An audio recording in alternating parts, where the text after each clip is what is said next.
ಹೂವಿನ ರಾಶಿಯೋ ಜಾರುವ ಪಾದಚಾರಿ ರಸ್ತೆಯೋ ಎಂಬಂತಾಗಿದೆ ಮಂಗಳೂರಿನ ಪ್ರಮುಖ ರಸ್ತೆಗಳ ಫುಟ್ಪಾತ್ಗಳ ಸ್ಥಿತಿ. ನಗರದ ಹೃದಯ ಭಾಗವೆಂದು ಕರೆಯಲ್ಪಡುವ ಹಂಪನಕಟ್ಟೆಯ ಮಿನಿ ವಿಧಾನಸೌಧ ಎದುರು ದೀಪಾವಳಿ ಹಬ್ಬದ ಹಿನ್ನೆಲೆಯಲ್ಲಿ ಹೂವಿನ ವ್ಯಾಪಾರ ಜೋರಾಗಿ ಇತ್ತು. ಘಟ್ಟ ಪ್ರದೇಶದಿಂದ ಕರಾವಳಿಯ ಕಡೆಗೆ ಹೂವಿನ ರಾಶಿ ಹರಿದು ಬಂದಿದ್ದು, ಸೇವಂತಿಗೆ ಗೊಂಡೆ ಹೂಗಳ ರಾಶಿ ಕಣ್ಣಿಗೆ ಹಬ್ಬವಾಗಿದೆ. ಆದರೆ ಇದೀಗ ದೀಪಾವಳಿ ಹಬ್ಬ ಮುಗಿಯುತ್ತಿದ್ದಂತೆಯೇ ತಂದ ಹೂಗಳನ್ನು ವ್ಯಾಪಾರಿಗಳು ಪಾದಚಾರಿ ಮಾರ್ಗದಲ್ಲೇ ಬಿಟ್ಟು ಹೋಗಿದ್ದಾರೆ.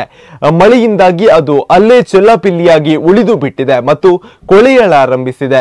ಇದರಿಂದ ಫುಟ್ಪಾತ್ಗಳು ಜಾರುತ್ತಿವೆ. ಎಡಬಿಡದೆ ಸುರಿದ ಹಿಂಗಾರು ಮಳೆಯು ಹೂವಿನ ವ್ಯಾಪಾರಕ್ಕೆ ತೊಡಕಾಗಿ ನಿರೀಕ್ಷಿತ ವ್ಯಾಪಾರ ನಡೆಯದೇ ಇದ್ದುದರಿಂದ ಹೂವುಗಳ ರಾಶಿಯೇ ಫುಟ್ಪಾತಿನ ಮೇಲೆ ಉಳಿದಿತ್ತು. ಪಾದಚಾರಿಗಳು ನಡೆಯುವ ಮಾರ್ಗದಲ್ಲಿ ಹೂವಿನ ಕಸ ಇದ್ದು, ಅದರ ಮೇಲೆ ಮಳೆ ಸುರಿಯುವ ಪರಿಣಾಮ ಜಾರುವ ಸಾಧ್ಯತೆಗಳು ಹೆಚ್ಚಿವೆ.